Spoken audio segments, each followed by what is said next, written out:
Morning Poker. Aujourd'hui, nous allons parler du leak numéro 17, le fait de n'utiliser le check, de faire parole, que lorsqu'on est faible ou moyen. Il y a de nombreux joueurs qui ont ce biais. Comment le corriger? Comment l'exploiter chez les autres? Vous allez le découvrir dans ce nouvel épisode de Good Morning Poker.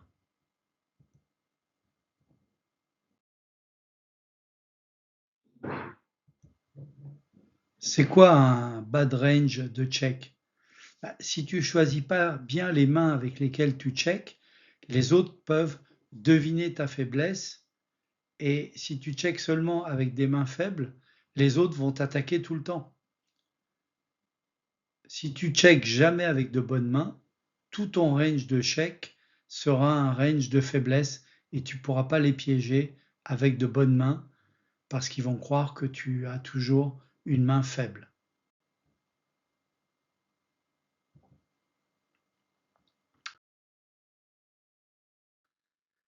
Quelles sont les principales confusions des joueurs qui check?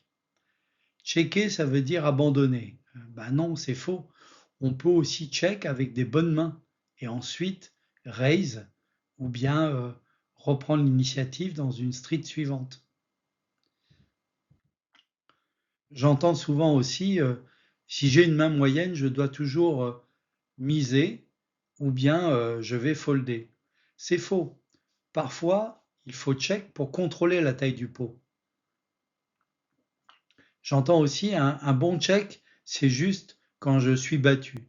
Ben non, pas forcément. Un bon check peut être stratégique, pas seulement défensif. Le check and raise, par exemple, est un cas typique de stratégie d'attaque quand on est hors de position.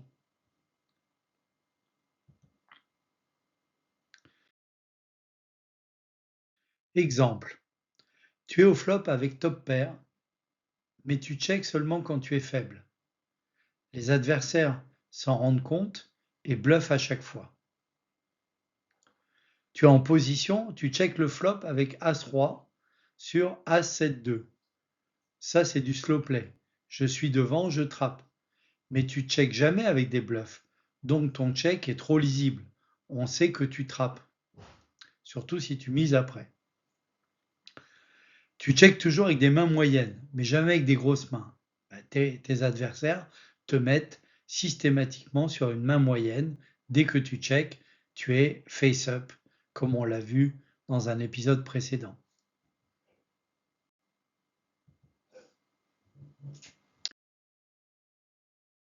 Comment on exploite un joueur qui check seulement avec des mains faibles ou moyennes? Eh ben, on bluffe souvent quand il check parce qu'il va souvent folder. Ben, si un joueur ne check jamais avec de bonnes mains, ne mise pas quand il check car il est rarement dangereux euh, autrement qu'avec des bonnes mains.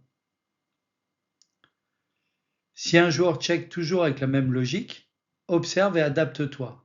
Donc, soit tu fold, soit tu bluffes, soit tu value bet, suivant ce que tu repères dans ces checks.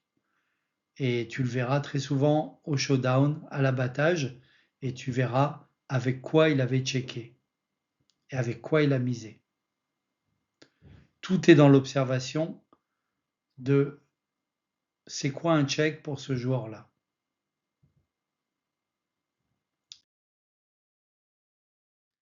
Comment on corrige ce défaut?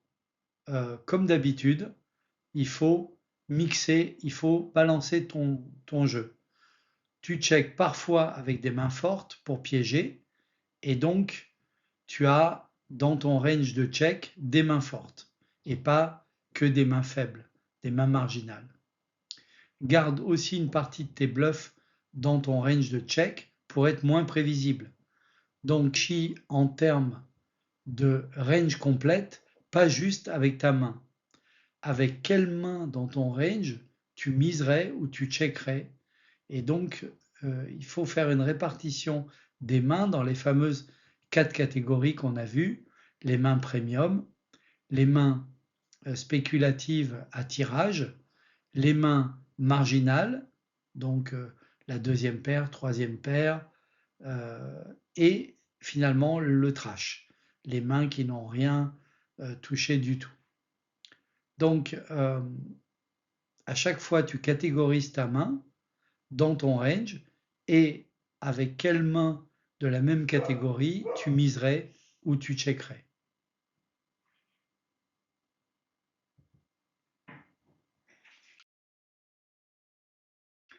Le moyen mnémotechnique pour se rappeler avec quoi équilibrer ton check, c'est pense à ton café. Donc café comme contrôle du pot égale main moyenne, attrape bluff, main forte qui piège, faiblesse réelle, main trash, main trop faible pour miser, et équilibre, tu dois mixer ces catégories, des mains fortes, des mains moyennes et des mains trop faibles.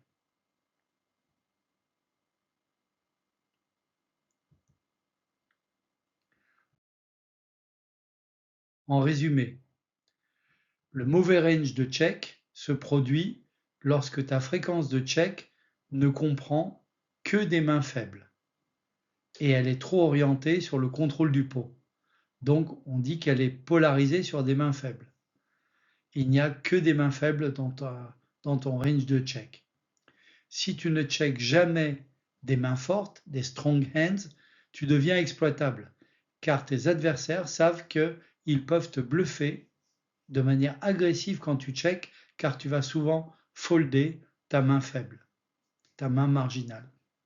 A l'inverse, un bon joueur va garder dans son range de check quelques mains fortes, des bluffs, notamment des semi-bluffs en tirage, en bon tirage, et des mains moyennes pour équilibrer le tout.